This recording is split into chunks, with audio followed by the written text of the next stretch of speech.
കേരളീയ ദർശൻ അവതരിപ്പിച്ചുകൊണ്ടിരിക്കുന്ന കണ്ണാടിയിലൂടെ ഈ പരിപാടിയുടെ പുതിയൊരു എപ്പിസോഡിലേക്കാണ് ഇന്ന് കടക്കുന്നത്. കഴിഞ്ഞ ദിവസം സമാപിച്ച ഫിലിം കോൺക്ലേവ്, അതിൽ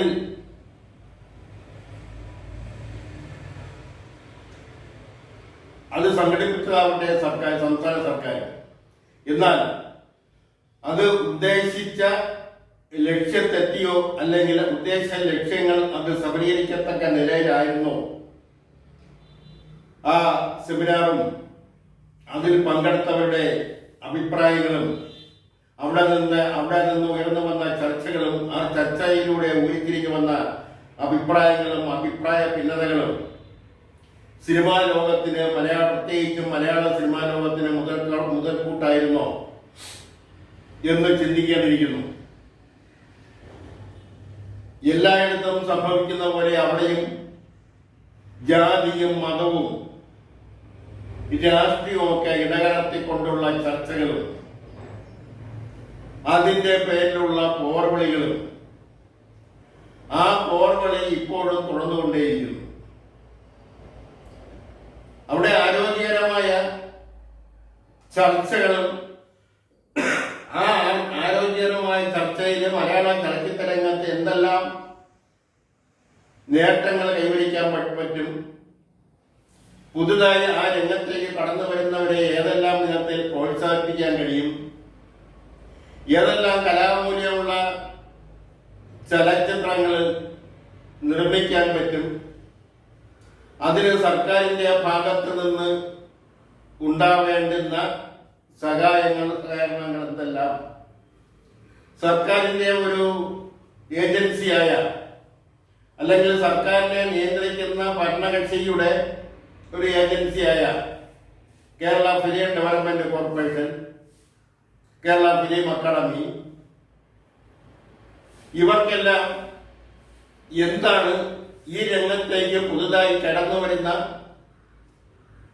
ചലച്ചിത്രകാർക്ക് ചെയ്തു കൊടുക്കാൻ കഴിയുന്നത്? ഇതെല്ലാം കാലാകാലങ്ങളായി ഒരു പ്രത്യേക ഫോക്കസിന്റെ കൈകളിലായിരുന്നു എന്ന് പറഞ്ഞാൽ അത് അതിശോക്തിയാവില്ല. കാരണം സർക്കാർ തലത്തിൽ ഒരു സിനിമ നിർമ്മിക്കുന്നതിന് 1.5 കോടി രൂപ നൽകുന്നുണ്ടെന്നുള്ള വസ്തുത അധികം പേർക്കൊന്നും അറിയില്ലായിരുന്നു. ഈ 1.5 കോടി രൂപ നാളിതുവരെ ലഭിച്ചത് ആർക്കാണ്? ഏതെങ്കിലും പുതുതായി ഈ രംഗത്ത് കടന്നു വരുന്ന ചലച്ചിത്രകാരന് അല്ലെങ്കിൽ ചലച്ചിത്രകാരിക്ക് ഈ തുകയുടെ ആനുകൂല്യം, സർക്കാരിൽ നിന്ന് ലഭിക്കുന്ന ഈ 1.5 കോടിയുടെ ആനുകൂല്യം ലഭിച്ചിരുന്നു? അത് ലഭിച്ചിരുന്നുവെങ്കിൽ അത് എങ്ങനെയാണ് ഈ മേഖലയിൽ ചെലവഴിക്കേണ്ടിയിരുന്നത് എന്നതിനെ കുറിച്ച് വ്യക്തമായ ധാരണയുണ്ടായിരുന്നു. എന്തൊക്കെ വിലയിരുത്തപ്പെടേണ്ട വസ്തുതയാണ്.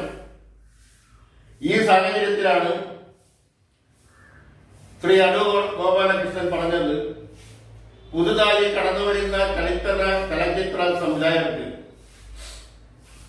പ്രത്യേകിച്ചും പിന്നോക്ക വിഭാഗങ്ങളിൽ നിന്നും ദളിത് വിഭാഗങ്ങളിൽ നിന്നും വരുന്നവർക്ക് 3 മാസത്തെ പരിശീലനം നൽകണമെന്നുള്ള ഒരു നിർദ്ദേശം അദ്ദേഹം മുന്നോട്ട് വെച്ചത്. അടൂർ ഗോപാലകൃഷ്ണൻ ഈ ചലച്ചിത്ര രംഗത്ത് വളരെയധികം പരിജ്ഞാനമുള്ള അനുഭവങ്ങളുള്ള വളരെയധികം കാര്യവിവരമുള്ള ഒരു ചലച്ചിത്രകാരനാണ്. അക്കാര്യത്തിൽ ആർക്കും തർക്കമുണ്ടെന്ന് തോന്നുന്നില്ല. സ്വയംവരത്തിലൂടെ അദ്ദേഹം കടന്നു വന്ന ചലച്ചിത്ര വഴികൾ, അതിലൂടെ അദ്ദേഹത്തിന് കിട്ടിയ അനുഭവ സമ്പത്തുകൾ, ഇതിന്റെയൊക്കെ അടിസ്ഥാനത്തിലായിരിക്കും അദ്ദേഹം ഈ പുതിയ നിർദ്ദേശം മുന്നോട്ട് വെച്ചിട്ടുള്ളത്. അതിന് അദ്ദേഹത്തിനെതിരെ കുതിര കയറാതെ അദ്ദേഹം പറഞ്ഞതിൽ എന്തെങ്കിലും കഴമ്പുണ്ടോ എന്ന് പഠിച്ച് പുതുതായി വരുന്ന ഒരാളിന് 1.5 കോടി രൂപ സർക്കാർ ഏത് മാനദണ്ഡത്തിലാണ് കൊടുക്കുന്നത്? അദ്ദേഹം പറഞ്ഞ് മുന്നോട്ട് വെച്ച മറ്റൊരു നിർദ്ദേശം കൂടിയുണ്ട്. 1.5 കോടി രൂപ ഒരാളിന് കൊടുക്കുന്നതിന് പകരം അത് 3 പേർക്കായിട്ട് കൊടുത്താൽ 3 സിനിമ ഇറങ്ങുമല്ലോ, നിർമ്മിക്കാമല്ലോ എന്നാണ്. എന്തിനാണ് ഈ ഒരു സിനിമ നിർമ്മിക്കുന്നതിന് 1.5 കോടി രൂപ ചെലവാക്കുന്നത് എന്ന് ചോദിച്ചാൽ കണക്കുകൾ കൊണ്ട് അതിന് ഉത്തരം പറയാൻ കഴിയുമെങ്കിൽ തന്നെയും ആ രംഗത്ത് നടക്കുന്ന വെട്ടിപ്പുകളും തട്ടിപ്പുകളും കമ്മീഷനുകളും അതുപോലുള്ള തൂർത്തുമെല്ലാം ആണ് ഈ സിനിമയുടെ നിർമ്മാണ ചെലവിന്റെ മൊത്തത്തിലുള്ള കണക്കുകൂട്ടലുകൾ. അതുപോലെ തന്നെ ചർച്ചയിൽ ഉയർന്നു വന്ന മറ്റൊരു വിമർശനാത്മകമായ ഒരു കാര്യമുണ്ട്. സിനിമാ നിർമ്മാണത്തിന് ചെലവാകുന്ന തുകയുടെ 80% പ്രധാനപ്പെട്ട നടന്മാർക്കാണ് കൊടുക്കുന്നത്. പ്രധാനപ്പെട്ട നടന്മാർ എന്ന് പറയുന്നത് സൂപ്പർ സ്റ്റാറുകൾ എന്ന് വകതിരിച്ച് മാറ്റി നിർത്തിയിട്ടുള്ളവരെയാണ്. അവർക്കാണ് സിനിമാ നിർമ്മാണ രംഗത്തെ 80% ഫണ്ടും ചെല്ലുന്നത്. ഒരു സൂപ്പർ സ്റ്റാറിനെ വെച്ച് സിനിമ നടത്തി അത് കളക്ഷൻ ബോക്സിൽ വിജയിപ്പിക്കുന്നത് അത്ര വലിയ കാര്യമായിട്ട് തോന്നുന്നില്ല. അതേസമയം പുതിയ അഭിനേതാക്കളെ, പുതിയ നടീനടന്മാരെ, പുതിയ ടെക്നീഷ്യന്മാരെ, അത് ക്യാമറാമാൻ മുതൽ ഉള്ള എല്ലാ ടെക്നീഷ്യന്മാരെയും പുതുതായി അത് പഠിച്ചവരെയും അല്ലെങ്കിൽ പരിജ്ഞാനമുള്ളവരെയും അറിയപ്പെടാത്തവരെയും എല്ലാം പുതിയ ആൾക്കാരെ വെച്ചുകൊണ്ട് ഒരു സിനിമ ചെയ്ത് വിജയിപ്പിക്കുന്നതിലാണ് അതിന്റെ മിടുക്ക് എന്ന് പറയുന്നത്. അങ്ങനെ ചെയ്തവരുണ്ട്. ഇപ്പോൾ അറിയപ്പെടുന്ന പല ഫിലിം മേക്കേഴ്സും അവർ ആദ്യകാലങ്ങളിൽ സിനിമ ചെയ്യുമ്പോൾ അറിയപ്പെടുന്ന നടീനടന്മാരെ വെച്ചല്ല ചെയ്തത്. പല സിനിമകളും സാധാരണ മനുഷ്യരെ അഭിനേതാക്കളാക്കിക്കൊണ്ട് സിനിമ ചെയ്തവരുണ്ട്. അതെല്ലാം ഉൾക്കൊണ്ടുകൊണ്ടും പഠിച്ചുകൊണ്ടുമായിരിക്കണം പുതിയ സിനിമകളെ കുറിച്ച് പഠിക്കേണ്ടതും വിമർശനങ്ങൾ ഉയർത്തേണ്ടതും നിർദ്ദേശങ്ങൾ വെക്കേണ്ടതുമെല്ലാം. ആ രംഗത്ത് നിരവധി ഫോക്കസുകളുണ്ട്. ഇന്ന് അറിയപ്പെടുന്ന ചില പദവികളിൽ ഇരിക്കുന്നവരെ സംബന്ധിച്ചിടത്തോളം അവരെല്ലാം നല്ല സിനിമകൾ ചെയ്തിട്ടാണ് ഈ പദവികളിൽ എത്തിയത് എന്ന് ചോദിച്ചാൽ അല്ല എന്നാണ് ഉത്തരം. രാഷ്ട്രീയ സ്വാധീനം, മറ്റു ചില സ്വാധീനങ്ങളുടെയൊക്കെ വെളിച്ചത്തിലാണ് അവിടെ ഈ പദവികളിലേക്ക് എത്തപ്പെട്ടിരിക്കുന്നത്. അതുപോലെ തന്നെ അടൂർ വർഷം തന്നെ പറഞ്ഞ പ്രധാനപ്പെട്ട ഒരു കാര്യമുണ്ട്. അത് വളരെ പ്രധാനപ്പെട്ട ഒരു കാര്യമാണ്. MJ രാധാകൃഷ്ണൻ എന്ന ക്യാമറാമാൻ, അദ്ദേഹമാണ് ഇന്ന് അറിയപ്പെടുന്ന പല ഡയറക്ടർമാരെയും ഡയറക്ടറാക്കിയത്. അത് രഹസ്യമായി പല വേദികളിലും ചർച്ച ചെയ്യപ്പെട്ടുകൊണ്ടിരുന്ന അല്ലെങ്കിൽ ചർച്ച ചെയ്യപ്പെടുന്ന ഒരു കാര്യമായിരുന്നുവെങ്കിലും അത് പരസ്യമായി ഇപ്പോൾ വെളിപ്പെടുത്തിയത് ശ്രീ അടൂർ ഗോപാലകൃഷ്ണനാണ്. നല്ലൊരു ക്യാമറാമാൻ ഉണ്ടെങ്കിൽ ഒരു സിനിമ എടുക്കുന്നതിന്, ഒരു സിനിമ സംവിധാനം ചെയ്യുന്നതിന് വലിയ ബുദ്ധിമുട്ടൊന്നുമില്ല. ക്യാമറാമാന്റെ മിടുക്കാണ് ഒരു നല്ല സംവിധായകനെ സൃഷ്ടിക്കുന്നത്. നല്ല ക്യാമറാമാൻ ഉണ്ടെങ്കിൽ നല്ല സിനിമകൾ ഉണ്ടാവും. ആ സിനിമകളിൽ സംവിധായകർക്ക് പങ്കില്ല എന്നല്ല അർത്ഥം. അവർക്ക് പങ്കുണ്ട്. അടൂർ ഗോപാലകൃഷ്ണന്റെ ഈ പുതിയ വെളിപ്പെടുത്തൽ MJ രാധാകൃഷ്ണൻ എന്ന് പറയുന്ന ക്യാമറാമാൻ, അറിയപ്പെടുന്ന ക്യാമറാമാൻ, വളരെയധികം പരിജ്ഞാനമുള്ള ക്യാമറാമാൻ, ആ ക്യാമറാമാനാണ് പല ഡയറക്ടർമാരെയും ഇന്നത്തെ ഡയറക്ടർമാരാക്കി മാറ്റിയത് എന്ന് പറയുമ്പോൾ അതൊരു സത്യമാണ് എന്ന നിലയിൽ മാത്രമേ വിലയിരുത്താൻ കഴിയൂ. അതുകൊണ്ട് ഒരു വിമർശനം വരുമ്പോൾ അത് അദ്ദേഹത്തിന്റെ ജാതിയും മതവും വർഗവും രാഷ്ട്രീയവും നോക്കിയല്ല അതിന്റെ പ്രാധാന്യം നിശ്ചയിക്കേണ്ടത്. അദ്ദേഹം പറഞ്ഞതിന്റെ പ്രാധാന്യം അത് അടൂർ ഗോപാലകൃഷ്ണൻ പറഞ്ഞതിന്റെ പ്രാധാന്യം അത് സിനിമാ മേഖലയിൽ എന്തുമാത്രം പ്രയോജനം ചെയ്യും എന്ന് പഠിച്ചതിന് ശേഷമാണ് അതിനെതിരെ വിമർശിക്കേണ്ടതും അദ്ദേഹത്തിന്റെ വസതിക്ക് നേരെ മാർച്ച് നടത്തേണ്ടതും. ഓക്കെ, അദ്ദേഹത്തിന്റെ വസതിക്ക് നേരെ മാർച്ച് നടത്തിയവരും ആ മാർച്ച് നടത്തുന്നതിന് നേതൃത്വം കൊടുത്തവരുമെല്ലാം അദ്ദേഹത്തിന്റെ സിനിമയെക്കുറിച്ച് വിലയിരുത്താൻ കെൽപ്പുള്ളവരാണോ ഇല്ലയോ എന്നുള്ളത് വേറെ വസ്തുത. എന്തായാലും മറ്റ് പല രംഗത്തും പിടിമുറുക്കിയിരിക്കുന്നത് പോലെ കലാരംഗത്തും കലാസാഹിത്യ രംഗത്ത്, ചലച്ചിത്ര രംഗത്ത്, നാടകരംഗത്ത്, സ്റ്റേജ് പ്രോഗ്രാമുകൾ ഒക്കെ തന്നെ ജാതിമത ശക്തികൾ, ജാതിമത ചിന്തകൾ അതിന്റെ ധാരാള കഷ്ടങ്ങളാണ് അവിടെയെല്ലാം അമർന്നിരിക്കുന്നത് എന്ന വസ്തുതയാണ് ഈ പ്രസ്താവനകളിലൂടെ ഈ അടുത്ത ദിവസങ്ങൾ വന്ന പ്രസ്താവനകളും അതുമായി ബന്ധപ്പെട്ടുള്ള പ്രവൃത്തികളിലുമെല്ലാം തെളിഞ്ഞു വന്നിരിക്കുന്നത്. അതുപോലെ തന്നെ കേരളത്തിലെ +1 അഡ്മിഷൻ പൂർത്തിയായപ്പോൾ 54,717 സീറ്റുകൾ ഒഴിഞ്ഞു കിടക്കുന്നു. കേരളത്തിലാണ് ഈ 57,717 സീറ്റുകൾ. അതിൽ കുട്ടികളെ കിട്ടാത്തത്, +1ലേക്കുള്ള അഡ്മിഷനിൽ കുട്ടികളെ കിട്ടാത്തതിനുള്ള കാരണം എന്താണ്? കേരളത്തിൽ അത് ആ സീറ്റ് ഫില്ലാക്കുന്നതിനുള്ള കുട്ടികൾ ഇല്ലാഞ്ഞിട്ടല്ല, ആ കുട്ടികൾ എങ്ങോട്ടോ പോകുന്നു. അവർ മറ്റ് സംസ്ഥാനങ്ങളിലേക്കോ മറ്റ് രാഷ്ട്രങ്ങളിലേക്കോ ഒക്കെയാണ് അവർ പോകുന്നത്. അവര് 9ാം ക്ലാസ്സിൽ എത്തുമ്പോൾ തന്നെ അല്ലെങ്കിൽ 10ാം ക്ലാസ്സിൽ എത്തുമ്പോൾ തന്നെ യൂറോപ്യൻ രാഷ്ട്രങ്ങളും അവിടുത്തെ സുഖസൗകര്യങ്ങളും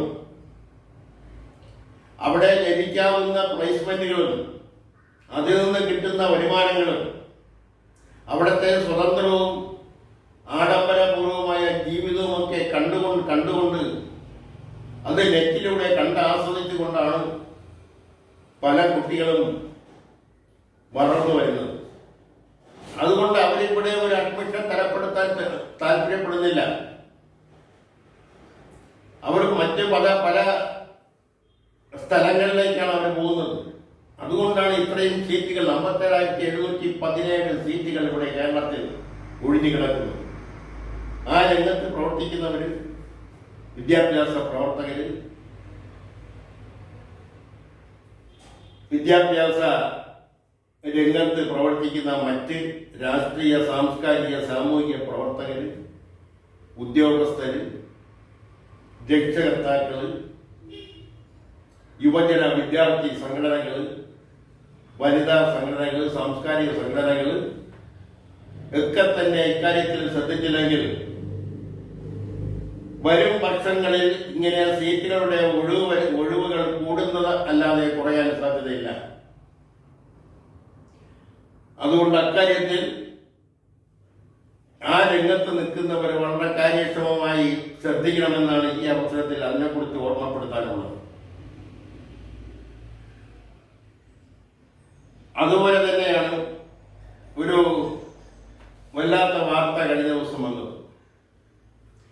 കേരളത്തിലാകെ 4.5 ലക്ഷത്തിലധികം കർഷകരുണ്ട്. അതായത് കാർഷിക മേഖലയിൽ കാർഷികോൽപ്പന്നങ്ങൾ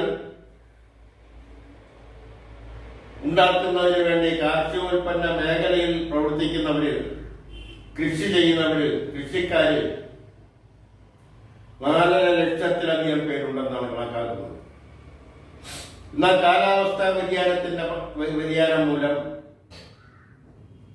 അതുപോലുള്ള പ്രകൃതി ദുരന്തങ്ങളുടെ ഫലമായി സമയത്ത് മഴ ലഭിക്കാത്തത് കൊണ്ട് അതുപോലുള്ള മറ്റ് പ്രകൃതിപരമായ കാർഷിക മേഖലയിൽ ലഭിക്കേണ്ടുന്ന കാര്യങ്ങൾ സമയാസമയങ്ങളിൽ ലഭിക്കാത്തത് കൊണ്ട് പലപ്പോഴും വിളവുകൾ നശിക്കാറുണ്ട്. മുമ്പെല്ലാം നെൽവയലുകളിൽ സമരത്തിന്റെ ഭാഗമായിട്ട് കൊയ്ത്ത് സമയത്ത് നടക്കാത്തത് കൊണ്ട് അവിടെ വെള്ളപ്പൊക്കം ഉണ്ടാകുമ്പോൾ ആ നെല്ലുകളെല്ലാം നശിച്ചു പോകുന്ന ഒരു സ്ഥിതിവിശേഷം കേരളത്തിലുണ്ടായിരുന്നു. പ്രത്യേകിച്ചും കുട്ടനാടൻ പാടശേഖരങ്ങളിലൊക്കെ സംഭവിച്ചുകൊണ്ടിരുന്ന ഒരു കാര്യമാണ്.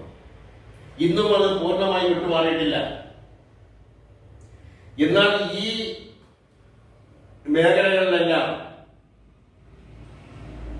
ഭക്ഷ്യധാന്യങ്ങൾക്ക് ഇൻഷുറൻസ് ഏർപ്പെടുത്തുന്ന ഒരു സമ്പ്രദായം കേന്ദ്ര സർക്കാർ കൊണ്ടുവന്നു.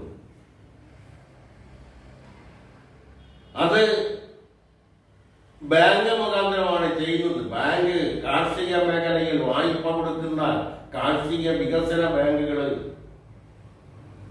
അതുപോലെ തന്നെ പ്രൈമറി കാർഷിക വികസന സംഘങ്ങൾ, പ്രൈമറി സംഘങ്ങൾ, അഗ്രികൾച്ചർ സംഘങ്ങൾ തുടങ്ങിയവ മുഖാന്തരമാണ് നബാർഡിന്റെ ഫണ്ടായാലും അതുപോലുള്ള മറ്റ് കാർഷിക മേഖലയിലേക്ക് ലഭിക്കുന്ന ഫണ്ടുകളായാലും വിതരണം ചെയ്യുന്നത്. അപ്പോൾ ഈ ബാങ്കുകളാണ് ഈ വായ്പ നൽകുന്നതിന്റെ ഭാഗമായി തന്നെ വിളകളും ഇൻഷുർ ചെയ്ത് കൊടുക്കേണ്ടത്.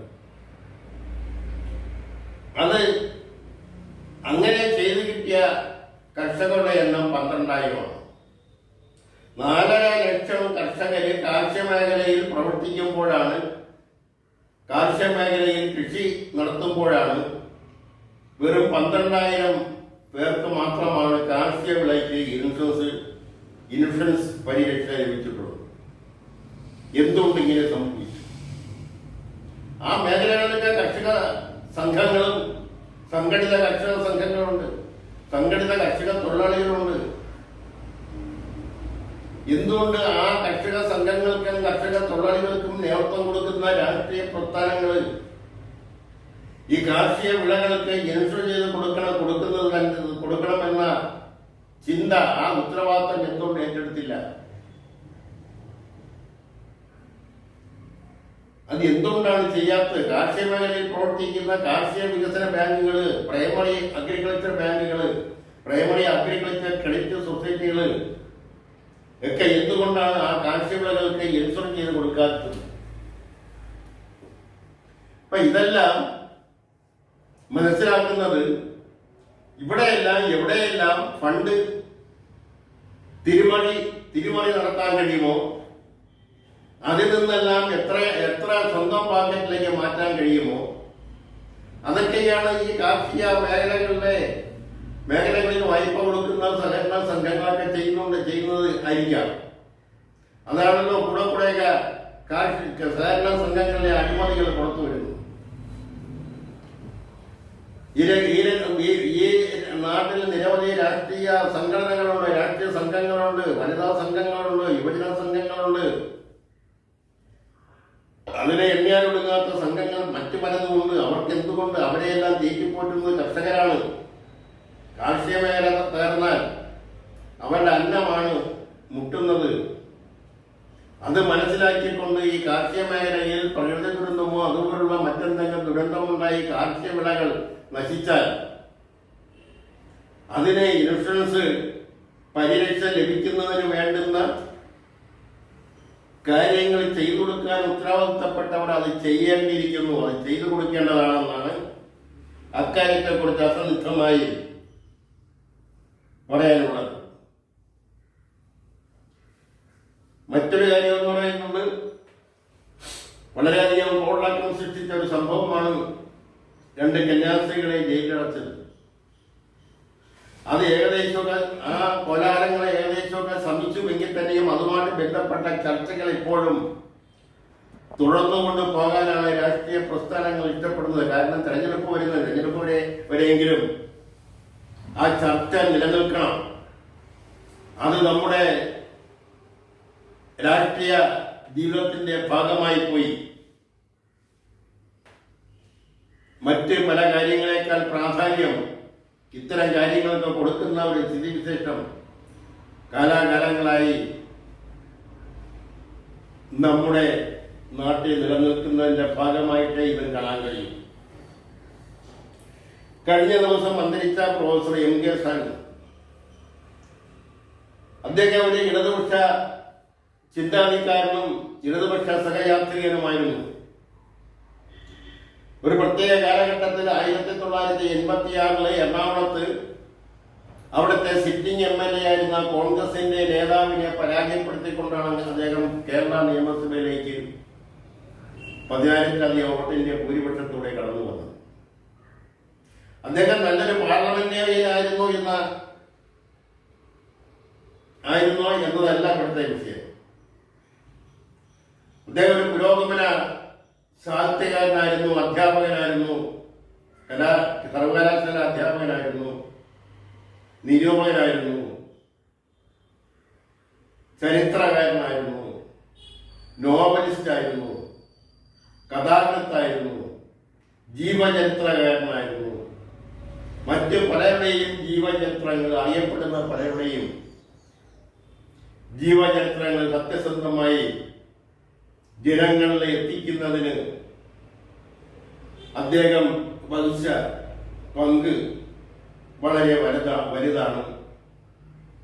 അദ്ദേഹമാണ് കഴിഞ്ഞ ദിവസം കേരളത്തോട് വിട പറഞ്ഞത്. ആ പ്രൊഫസർ MK സാനുവിന് കേരളീയ പ്രസിഡന്റ് ആദരാഞ്ജലികൾ അർപ്പിച്ചുകൊണ്ട് ഇന്നത്തെ കണ്ണാടിയിലൂടെ എന്ന പരിപാടിയുടെ പൂർത്തിയാക്കുന്നു. നന്ദി, നമസ്കാരം.